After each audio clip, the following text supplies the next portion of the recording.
कर्नाटक के बाद अब तेलंगाना में भी हेट स्पीच के खिलाफ कानून बनेगा। जी हां, सीएम रेवंत रेड्डी ने यह बड़ा ऐलान कर दिया है। कर्नाटक के बाद अब तेलंगाना में भी नफरती भाषण के खिलाफ जल्द कानून लाने की तैयारियां चल रही हैं। तेलंगाना के सीएम रेवंत रेड्डी ने बयान दिया है कि राज्य सरकार जल्द नफरती भाषण के खिलाफ कानून लाएगी। रेवंत रेड्डी ने कहा है कि विधानसभा के बजट सत्र में इस विधेयक को लाकर तेलंगाना सरकार हर धर्म के लिए समान अधिकार सुनिश्चित करेगी। दरअसल कर्नाटक सरकार ने हाल ही में नफरती भाषण और नफरती अपराध रोकथाम विधेयक को पारित किया है। हेट स्पीच के खिलाफ विधेयक पारित करने वाला कर्नाटक देश का पहला राज्य है। इस विधेयक के मुताबिक हेट स्पीच अपराध के लिए 1 साल की जेल की सजा का प्रावधान है। सजा को 7 साल तक बढ़ाने का भी विधेयक में प्रावधान है। इसके साथ ही 50,000 तक का जुर्माना भी लगाया जा सकता है। बार बार सजा करने पर 1 लाख तक का जुर्माना देना पड़ सकता है। प्रस्तावित कानून के तहत अपराध गैर जमानती होंगे। हेट स्पीच बिल को लेकर सियासत भी शुरू हो गई है। बीजेपी ने इस कानून को लेकर कांग्रेस की सरकार पर निशाना साधा है।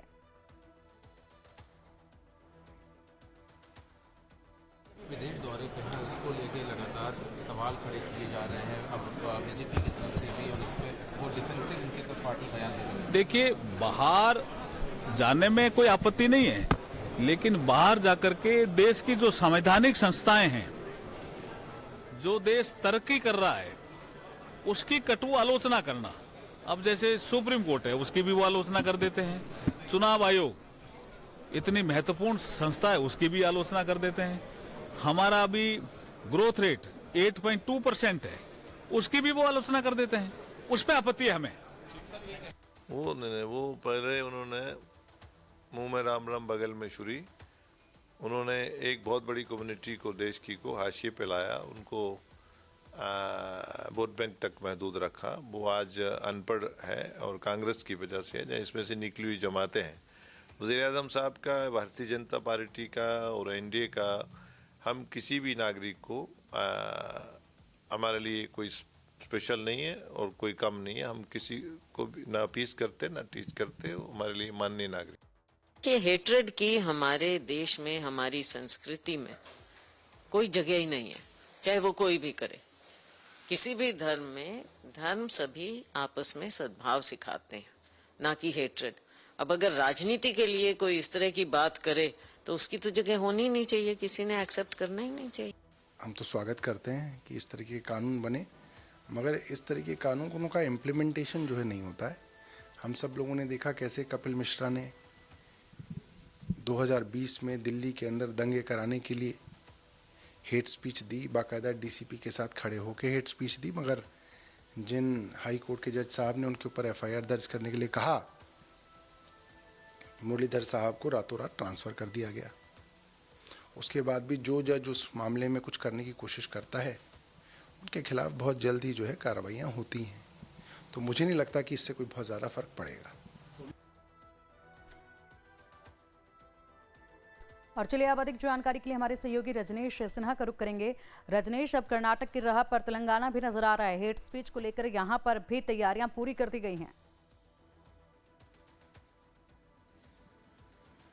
देखिए पिंकी, जिस तरीके से अब तेलंगाना के मुख्यमंत्री रेवंत रेड्डी ने कहा है, क्रिसमस का सेलिब्रेशन चल रहा था और क्रिसमस वहाँ पर जहाँ पर सेलिब्रेट किया था, वहाँ उन्होंने कहा कि ये दिसंबर का महीना बहुत खास है, यीशु मसीह का जन्मदिन हुआ इस महीने। तेलंगाना राज्य की परिकल्पना की गई थी, सोनिया गांधी ने कहा था तेलंगाना राज्य बनेगा, और इसी महीने हम ये भी घोषणा करना चाहते हैं कि जिस तरीके से कर्नाटक में ये हेट स्पीच बिल लाया गया है, वैसा ही बिल अब तेलंगाना में भी लाया जाएगा। तो ये बहुत बड़ी बात है। जिस तरीके से लगातार बीजेपी इसका विरोध कर रही है, केंद्रीय राज्य मंत्री एमएसएमई डिपार्टमेंट की शोभा करंजाले, उन्होंने कहा है कि इसके खिलाफ वो गवर्नर के पास जाएंगी, राष्ट्रपति तक जाएंगी और कहेंगी कि इस बिल को रोका जाना चाहिए, चूंकि दोनों सदन में बिल पारित हो चुका है और अब ये राज्यपाल के पास जाएगा। थावरचंद गहलोत वहाँ कर्नाटक में राज्यपाल हैं और उनके पास अब वो निवेदन कर रही हैं, जो केंद्रीय राज्य मंत्री हैं, कि भाई इस बिल को रोक देना चाहिए। ये कहीं ना कहीं लोगों की जो फ्रीडम ऑफ स्पीच है, मीडिया पर अंकुश लगाने की कोशिश होगी। जो कर्नाटक की भलाई की बात करेगा, उनकी बातों को रोकने की कोशिश होगी और ये सरासर गलत है। इस तरीके से कॉन्स्टिट्यूशन का जो अनुच्छेद 19(1) है, उसमें जो फ्रीडम ऑफ स्पीच दिया गया भारत के नागरिकों को, उसका ये हनन है। तो ऐसे में किसी भी तरीके से इस बिल को रोका जाना चाहिए, ये कहना है बीजेपी के नेताओं का। और बहुत सारे नेता अलग अलग एक्स पर पोस्ट भी कर रहे हैं कि इस तरह के कानून को लाके कर्नाटक एक नई परिपाटी शुरू करना चाह रही है। कांग्रेस की सरकार जिस तरीके की परिपाटी की शुरुआत करना चाह रही है और तेलंगाना ने जिस तरीके से इसका समर्थन किया, उससे ऐसा लगता है कि अब ये देशव्यापी एक मुद्दा बहस का बन चुका है और आने वाले वक्त में भी इस पर ढेर सारी चर्चाएं और बहस तो होंगी ही पिंकी। लेकिन फिलहाल ये बिल का लाया जाना एक बड़ा संकेत है कि किस तरीके से कांग्रेस शासित राज्यों में हो सकता है कि आप आने वाले दिनों में और राज्यों में इस तरीके की पहल देखें। जी बिल्कुल बिल्कुल रजनीश, कयास यही लगाए जा रहे हैं कि कर्नाटक के बाद अब तेलंगाना, तेलंगाना के बाद वो कौन सा राज्य होगा जो इसी तरीके से इस बिल पर विचार जो है वो करना शुरू कर देगा। लेकिन सबसे बड़ी बात तो ये है कि बिल के ऊपर विवाद शुरू हो चला है, ये विवाद आगे बढ़ता नजर आएगा। और सबसे बड़ी बात इसमें जो सजा का प्रावधान दिया गया है उसमें 7 साल की सजा और भारी जुर्माना जो है उसका प्रावधान किया जा रहा है। देखिए, बीएनएस के अंतर्गत अगर देखें तो उसमें बहुत सारे डिफरेंसेस है जो बिल लाया गया। बीएनएस में भी अगर इस तरह की आप हेट स्पीच को लेकर अलग अलग प्रावधान है। इसमें जैसे 1 से 7 साल की सजा है और 1 लाख रुपए तक का जुर्माना है।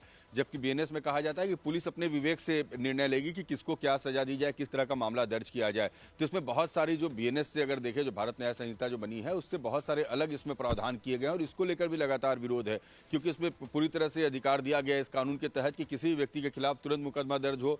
नॉन बेलेबल ऑफेंस इसे माना गया है। ये भी बड़ी बात है कि अब जिसको चाहें, अगर किसी की बात से अगर ऐसी बातें उठती हैं या कोई इस तरीके का माहौल बनता है तो उसे तुरंत गिरफ्तार कर लिया जाएगा। 1 से 7 साल तक की सजा भी मिलेगी, जुर्माना भी होगा। अब ये कहना है कांग्रेस के नेताओं का कि उत्तरी कर्नाटक में पिछले दिनों में जो कुछ हुआ वो हेट स्पीच का नतीजा था।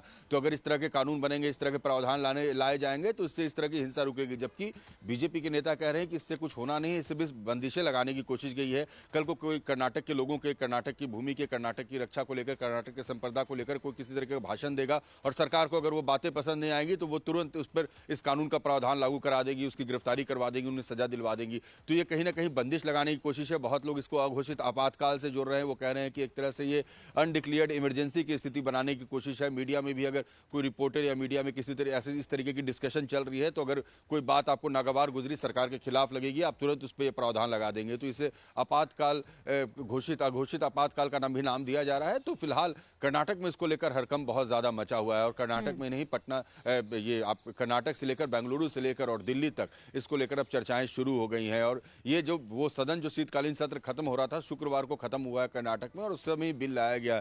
तो चूंकि सत्र समाप्त हो चुका है, दोनों सदनों से पास हो चुका है, अब सीधे ये गवर्नर के पास जाएगा। तो अब जो पब्लिक प्लेटफॉर्म है वहां पर ही ज्यादा इस पर चर्चा होगी। सदन में इस पर ज्यादा चर्चा हो नहीं पाई क्योंकि हंगामा लगातार चलता रहा, बिल फाड़ दिए गए। जो वहां पोजीशन के लीडर्स थे उनके द्वारा। रजनीश, और देखना होगा फिलहाल इस पर और कितना हंगामा होता है और उसके बाद कौन सा वो राज्य होगा जो इसको लेकर बड़ा ऐलान कर सकता है। कांग्रेस शासित ही होगा, लेकिन कौन सा होगा ये देखने वाली बात होगी।